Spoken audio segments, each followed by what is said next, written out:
Cuidado, contenido sensible. Era una fría mañana de febrero en Waukesha, Wisconsin.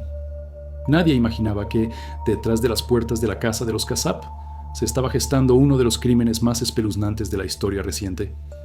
Nikita Kassab, un joven de 17 años, acababa de cometer lo impensable. Había asesinado a sus propios padres. La escena era perturbadora. Tatiana Kassab, de 35 años, y Donald Meyer, de 51, yacían sin vida en la casa familiar. Los investigadores se encontraron con un cuadro macabro. Los cuerpos de los padres estaban envueltos en mantas, aparentemente ocultos en una desesperada y fría tentativa por evitar que se descubriera el crimen. Sin embargo, el olor de la descomposición y el caos dejado atrás no dejaron dudas de lo sucedido. Nadie podía imaginar que este asesinato de proporciones tan personales, de alguna manera, tenía un propósito aún más oscuro. Nikita no solo había asesinado a sus padres por dinero, no. Su motivación iba más allá del deseo de riqueza. En su mente, sus padres eran solo obstáculos para un plan mucho mayor: asesinar al presidente de los Estados Unidos. La razón detrás de este crimen no era más que una ideología radical que lo había absorbido por completo. Nikita había sido radicalizado, y lo peor de todo, lo había hecho en solitario, sin que nadie en su círculo cercano sospechara del monstruo que se estaba gestando dentro de él. A medida que la radicalización de Nikita avanzaba, sus pensamientos pasaron de ser simplemente una forma de rebelión adolescente a una obsesión con la violencia como herramienta de cambio. Al principio, sus dudas sobre el sistema parecían comunes: una frustración juvenil contra la autoridad, las reglas, el orden.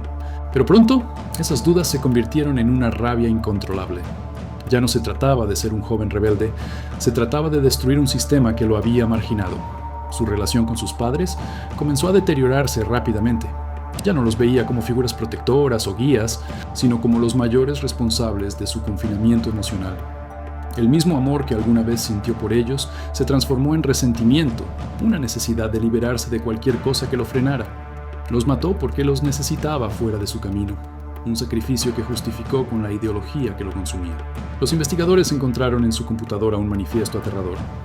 Nikita había planeado usar el dinero obtenido tras asesinar a sus padres para comprar armas de última generación y drones, con el objetivo de acercarse al presidente Donald Trump y asesinarlo. En sus escritos, hablaba de la necesidad de cambiar el curso de la historia y de cómo el mundo necesitaba una revolución a través de la violencia. Había absorbido cada palabra de un grupo extremista, conocido como Order of Nine Angles, un grupo neonazi radical que lo había manipulado y alimentado su odio hacia el sistema. Lo que escalofriante aún más a los investigadores fue el descubrimiento de que Nikita no solo cometió el asesinato, sino que convivió con los cuerpos de sus padres durante más de un mes entero. Pasó viviendo en la misma casa con los cadáveres, sin mostrar ningún signo de remordimiento o arrepentimiento. Durante ese tiempo, continuaba con su plan, como si nada hubiera sucedido. Los investigadores señalan que la falta de emoción o culpa, incluso después de tan horrendo acto, muestra lo profundamente afectada que estaba su mente por la ideología extremista que había adoptado. En su mente, el plan era perfecto.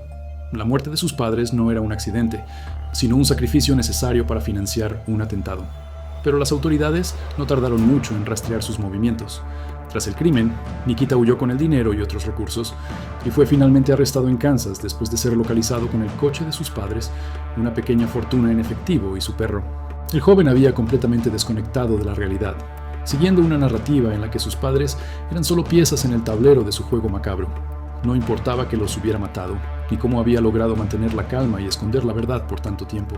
Lo único que importaba era llevar a cabo su misión, la muerte del presidente. Lo más aterrador de este caso no es solo la brutalidad de sus actos, sino cómo un joven, aparentemente común, puede ser absorbido por un grupo extremista y transformado en un asesino con un propósito macabro. Nikita no era un criminal típico, era un producto de una ideología del odio que había logrado penetrar su mente de tal forma que la violencia se convirtió en la solución más lógica para él. Este caso también pone en evidencia cómo las redes sociales y las plataformas en línea se están convirtiendo en terreno fértil para la radicalización de los jóvenes. Grupos extremistas como Order of Nine Angles se aprovechan de mentes vulnerables, ofreciendo un sentido de pertenencia y poder a aquellos que se sienten perdidos.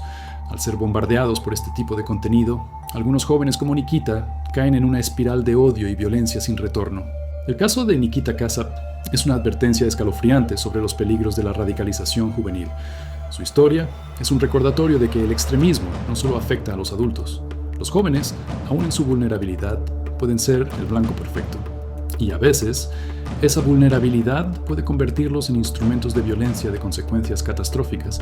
Mientras las autoridades tratan de desentrañar las conexiones que Nikita tenía con otros grupos extremistas, este caso se convierte en uno más en la creciente lista de tragedias impulsadas por el odio y la radicalización. No te olvides seguirme y compartir. Nos vemos en el próximo caso.